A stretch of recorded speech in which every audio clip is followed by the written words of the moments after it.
Hey guys, good morning. It's Pete. This is Tuesday morning, October 20th. I just looked through all your chapter 1 discussion questions. Originally I was planning on doing a video just for chapter 1 questions and chapter 2 combined, but there's a lot of good questions worth discussing. So I think I'm going to do a separate one. I don't know if I'll get the chapter 2 one done today or if it'll be tomorrow, but it will be up. And these videos will matter. I mean, you're going to be tested on this material anyways, and stuff we talk about in the videos and in discussion can be part of those tests or quizzes as well as just what's in the chapters, of course.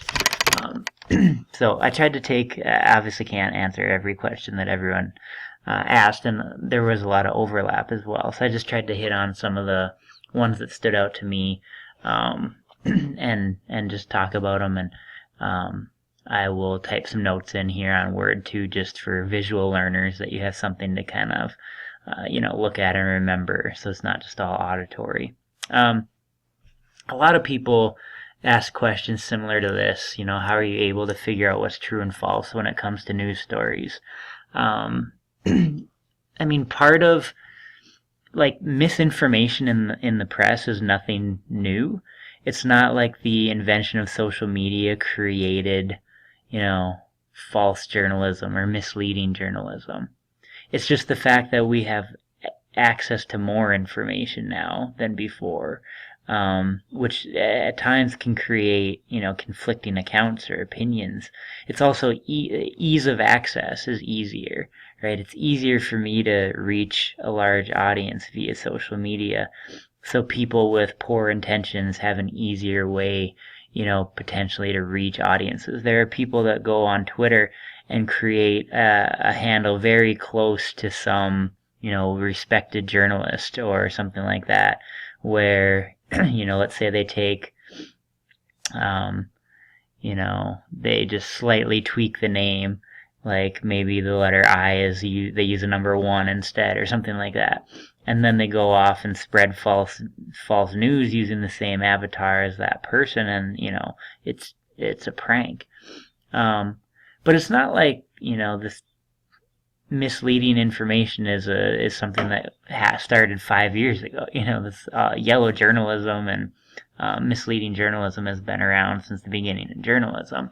How you can be sure what's true and false when it comes to news stories is really no different than before. It's getting information from a variety of perspectives, from a variety of sources, deciding in general what sources you're going to trust more often than others. It's reading stories closely, being critical and a critical thinker about the stories that you read or hear or whatever, and to realize that media organizations produce news content for a reason, and that reason is to make profit. So all of this comes from, it's a class I'm teaching right now, media literacy. Media literacy is this idea that those who are media literate, do a better job of evaluating and analyzing media content to figure out the true intentions of those producing the media content. So we have a better idea of when, for instance, a political commentator is just being outrageous because they're trying to gain attention. And, we realize that's their goal and motivation, and we don't fall into the trap of, getting angry at what they say or, something like that, because there are people who make their living off of provoking other people into a response. So yeah, how you figure out what's true and false really hasn't changed. Gain a variety of perspectives. Don't accept everything blindly, especially if it seems a little bit odd or off. Realize that even in journalism, there's a storytelling element where, journalists have the ability to frame stories in certain ways. Framing theory is well known in communication. It's what you emphasize, what you stress, what you focus on. Much like a reality TV show, is real, but there are storylines involved because the editors get to decide what you see and what you don't see, creating certain people you maybe like or certain people you don't. It's really no different here. So yeah, I don't think that's changed very much. How can one prevent the spread of incorrect information? I don't think we can prevent the spread of incorrect information at all entirely. But to some degree, I think this is regulated by the majority, the masses. One great thing about social media is that you have so many people out there to fact check when someone is trying to be misleading, or to say, hey, this person is, trying to mislead everybody. There's always going to be incorrect information that gets out there. It's how do we respond to that incorrect information? I mean, think about it in the 1950s when there's, 2 television channels. If something was, incorrectly reported during that time, there was very little, what were we going to do? Like write a letter to the editor or write a letter to, the news producers and hope that they air a correction on the next news broadcast? I mean, we have many more courses of action now if incorrect information is being spread. So yeah, I don't think that's really changed all that much either. Well, how can social media harm large companies when something goes wrong? I mean, clearly, mistakes can be made, and because social media creates media content now media report on, faux pas that are made in the media. An example that comes to mind is DiGiorno pizza. If you want to look it up, I probably didn't spell that right. And there's a hashtag, I think it was why I stayed, something like that. And there was a hashtag trending, why I stayed, and DiGiorno, it was like the #1 hashtag or trend at the time, and DiGiorno Pizza's Twitter tweeted just something like, I stayed for the pizza, hashtag why I stayed. And what they didn't realize at the time was that this was a tweet, a hashtag that all revolved around domestic violence and people sharing stories of why they stayed with an abusive partner when they should have left. So it's this very dark, serious topic, and DiGiorno, without even realizing it, posted something, I stayed for the pizza. It got a lot of negative attention, and they did a lot of apologizing for it. And I'm sure you can think of your own examples you've, heard of or followed in the media yourself. So yeah, you kind of have this balance between we're trying to gain interest and be funny and have increase our brand appeal, but there are going to be times when people mess up, and then it all gets into how you apologize and how you handle it after the fact. Yeah, this idea of 24/7 social media to answer customer needs. I mean, I think what you're going to see moving forward is there's going to be more emphasis on media content, public relations, and social media within companies. You're going to see more of an avenue for people that are well versed in communication strategies and social media to gain employment at major companies, because every company realizes how important their social media presence is. So I'm going to just type in more jobs. Every company realizes how important their social media presence is, and the companies that can stand out in a positive way are going to increase their brand appeal and increase their profits. So now you have a new area of marketing in a way that wasn't around, 20 years ago. So yeah, I think it's going to create different jobs that make those who can prove not just that you took classes in social media, but who can prove that they're well versed in, creating communication strategies and executing that via social media are gonna be able to gain employment. How do people decide what they can and cannot tweet? Communication privacy management is the first thing that comes to mind. This is a theory that deals with how we decide to manage what are called boundaries So kind of like when I share a secret with somebody, now we've created a common boundary where that secret information is inside, the boundary of the two of us, but everyone outside that boundary is not aware of that information. So, if you are a celebrity with 100,000 followers on Twitter, at the very least, everything that you post on there is going to be going to 100,000 people, and if it's anything that's offensive, it's going to end up going to far more than that.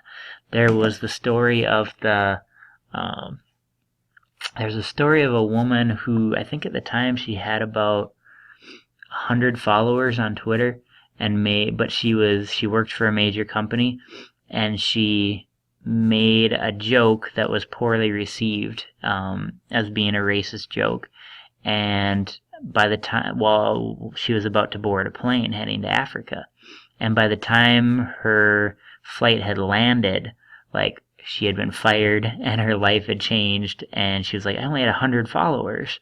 And I didn't mean it in this offensive way, but I think, people for the most part realize that I have this audience, and what I say, this isn't privacy management as usual, where I say it to one person and now I'm worried, are they going to tell people? This is information you're sharing with potentially thousands, hundreds of thousands of people.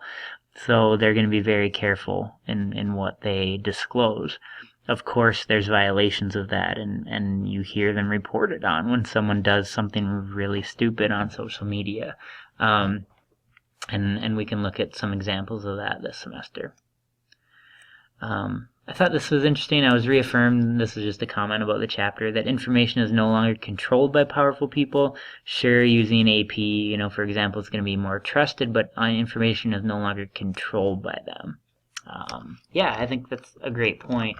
Another well-known communication theory is gatekeeping theory, and it's this idea that those who control the flow of information hold enormous amounts of power.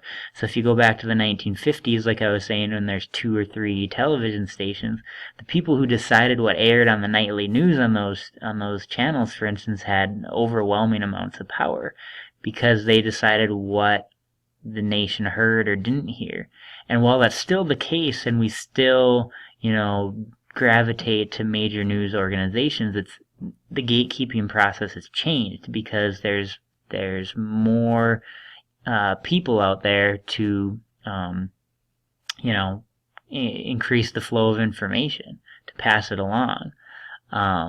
So yes, information can no longer 100% be completely controlled by powerful people. When you add in mobile technology and the ability to, periscope and, film events in real time and immediately get it up onto social media so that people can see the truth, quote unquote, it changes things very much so. Then, when I was starting to go to college as an undergrad, there was this new thing called YouTube, actually that would be in grad school. Yeah, when I was an undergrad, there was no YouTube.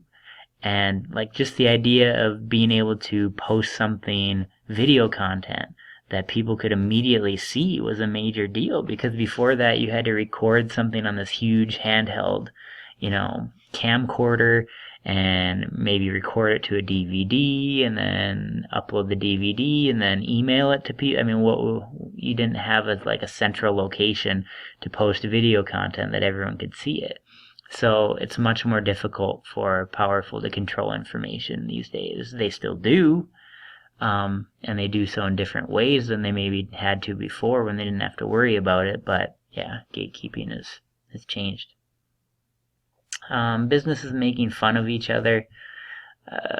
Again, if people go too far, you will see people get offended. I had an example and I can't think of it right now, but it's this balance of humor where humor can make you more likable, but humor also can be perceived by people very differently, and humor also is riskier and at times can have the chance to offend people. So depending on what you're going for, McDonald's making fun of Al Roker for oversleeping is a pretty safe, um, it's safe, humorous content. Like, very few people, I think, are going to get really offended for making fun of someone for oversleeping, for instance.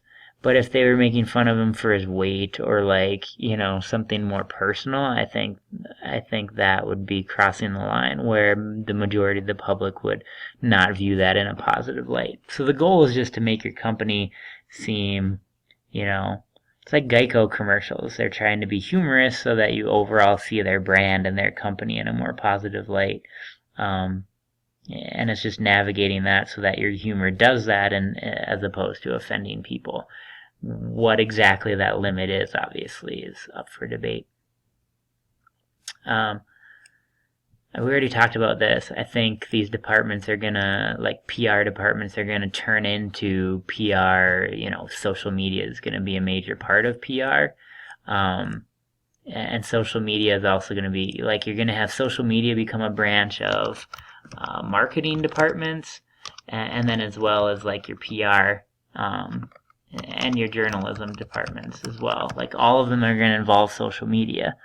So if you think, potential careers in social media, I think all of these relate, because social media is clearly going to be used primarily by most brands for marketing and just trying to increase their brand and their business and their reach. But they're also going to use it for PR when, those types of events arise, and we can bring up many examples of that. And then obviously, if you're going into journalism now, social media, is vital, and it'll be discussed many times in the book.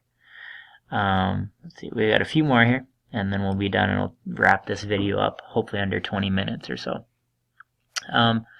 If so many users have negative thoughts on social media ads, why do advertisers continue to oversaturate sites with advertisements? Good question. The reason for this is that people, it's kind of like the exact same thing is found when they ask people during the election season, hey, do you like negative political advertisements? And people overwhelmingly again and again say, no, I don't like them. I wish people didn't use negative campaign ads during the election time. But at the same time, all the research shows that they're effective. So, just because people report not liking something doesn't mean that they don't work. And advertising does work, and if it didn't, they wouldn't do it. So people report not liking something, but it can still be effective. Brief mention of MySpace. MySpace changed. It used to be one of the primary social media sites, and now it had to change because it didn't function as efficiently as Facebook, and Facebook just took over. Like, anything you wanted to do, for the most part, Facebook did better than MySpace. And we're talking, mid-2000s here. Like 2005, 2006, 2004. So it changed, and it focused much more on music content now. A big part of their business, I believe, was bought out by Justin Timberlake. It went through what we call an adaptation stage, where a media content reaches a point where perhaps there's something else out there that does what it was doing better than it did. So, an example from my media literacy class is radio. Radio reached a point where television just did what it was doing at the time better. Because before TV, all your radio dramas and comedies, sitcoms and things, all your TV shows aired on the radio instead. But TV could come along and do it better, and you could see things, and it was a more effective way of displaying, murder mysteries and sitcoms and soap operas and whatnot. So radio changed and adapted to switch what they provided, and it turned into more, specialized music stations, news coverage, political discussion. We can have shows where people call in and talk, and all the stuff that television didn't provide as much of. So, think about that. Like, television's been around since what, the 1940s, 1950s, really mainstream, started to become the 60s and 70s. And MTV music television did not come around until the early 80s. So, radio was able to distinguish itself and provide something different and adapt. And that's what MySpace is trying to do to at least remain, viable. I don't think that journalism is a dying field. I think that journalism is just adapting or needing to adapt, because the traditional models of journalism aren't going to, be what moves forward in the next 20 years. More and more media organizations are having a difficult time, the traditional model of, selling newspapers or whatever it might be. But it's not dying. Journalists have always had to verify their fact. Social media is an outlet where I think, kind of bridging into this next one, people maybe try to rush to report things at times because there's always this battle to be the first to report things. It led to difficulty in the 2000 election, in which, like Al Gore was announced to be the next president of the United States because each news organization wanted to be the first to report it. And it even led to the creation of laws that they can't, call who's going to win a state until that state's done voting, because, think if your voting closes at 9 o'clock, but at 6 o'clock you're told, hey, candidate X is going to win this state, like, why would you go out and vote? And that influences elections further down, the ballot, because no one's out there voting for mayor or, whatever it might be. So there's definitely this issue of the rush to report things, and it all goes back to being media literate and fact checking and, having a variety of angles on a story that you're getting from a variety of news organizations, that you don't just go to one news channel or one website to get all your news and that's it. If you do that, you're much more likely, I think, to at times have biased or false coverage come through because you're not getting it from a variety of sources. But I don't think that journalism is dying, and I think journalism always has had to be aware of fact-checking, but I think, in this day and age, if you report something false, one, it's a lot faster for people to point that out, and they can easily do it to a wider network of people quickly, which means that there's more risk in your journalistic activity than there was before, because there's that faster, more dynamic feedback. So that was chapter 1. I hope you got something out of this, and I encourage you to keep up the good discussion and questions, because it was really well done, and I'll get to chapter 2 when I can. Have a good one.